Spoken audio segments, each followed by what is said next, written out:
जब रुक्मिणी जी 18 वर्ष की हो रही, एक दिन अपने घर में गुड्डा गुड़िया का खेल खेल रही थी। देखो, बेटी की गतिविधियों के बारे में माँ को ज्यादा पता होता है। हाँ,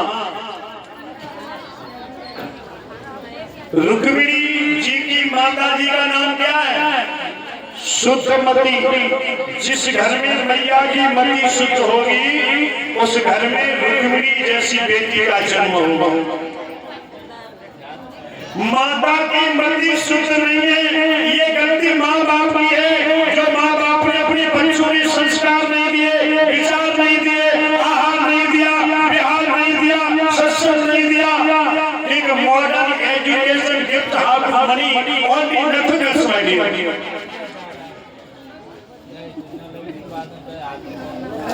सज्जनों, रुक्मिणी की मैया शुद्धमती ने मन में विचार किया, मेरी बेटी विवाह योग्य हो चुकी है, क्यों ना स्वामी को बुलवाया जाए। महाराज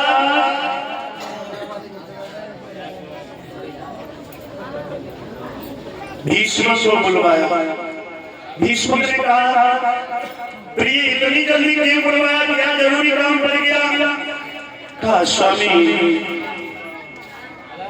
आपकी बेटी विवाह योग्य हो चुकी है, सुंदर सा वर और अच्छा सा घर। देखो, बेटी के लिए बेटा देखना है तो मनु महाराज ने 3 चीजें बताइए। घोड़ा, पहले उसके गुण देखिए, फिर उसके कर्म देखिए, फिर उसका स्वभाव देखिए। लेकिन हम क्या देखते हैं? हम चमड़ी देखते हैं, हम दमड़ी देखते हैं, गुण कर्म स्वभाव नहीं देखते। तभी तो शादियां डिवोर्स हो जाता है, टूट जाती है। क्यों टूट जाती है?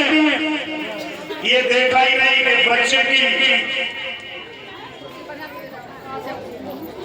सामाजिकता क्या है। ऐसा तो नहीं है रात के 12-12 बजे घर जाता हूँ दारू पी के। हाँ, सज्जनों, कभी भी बेटी का विवाह करना हो तो गुण कर्म और स्वभाव देख करके परिवार से सत्संगी तो सत्संगी होना चाहिए। ध्यान देना। श्री सुखदेव जी कहते हैं कि हे राजा परीक्षित, बड़े बेटे को बुलवाया जिसका नाम था रुकुम। रुकुम ने कहा, पिताजी बहन विश्व सुंदरी है, संसार में कोई लड़का नजर नहीं आ रहा है, ऐसा कोई लड़का नहीं है जो मेरी बहन का तेज बर्दाश्त कर सके। महाराज भीष्म ने कहा, बेटा जब प्रभु ने लड़की दी है तो कोई लड़का भी होगा। छोटे बेटे ने कहा, भगवान कृष्ण हमारी बहन बेटी का तो तुम रहेंगे। और बहन का जब जन्म हुआ था तो नारद जी ने भी अपनी पत्नी खोल के बताया था। कहेगा नहीं, उस चील चोर को, उस माखन चोर को हम अपनी बहन नहीं दे सकते। पिताजी एक लड़का है, बड़ा पैसे वाला है, बड़ा दिल वाला है, और कोई नहीं रिश्ते में मेरा साला है। वो कहने लगे, नालायक, अपनी बहन अपने साले को दे देगा। कहने लगा, पिताजी अरे जब उसने मुझे अपनी बहन बेटी में दे दूंगा तो कौन सा पाप पड़ेगा? भीष्म ने कहा, नीच, ये सत्य कहने से पहले तेरी जबान जमीन में करके क्यों नहीं गिर गई? कहने लगा, पिताजी ठीक हो गई। सज्जनों,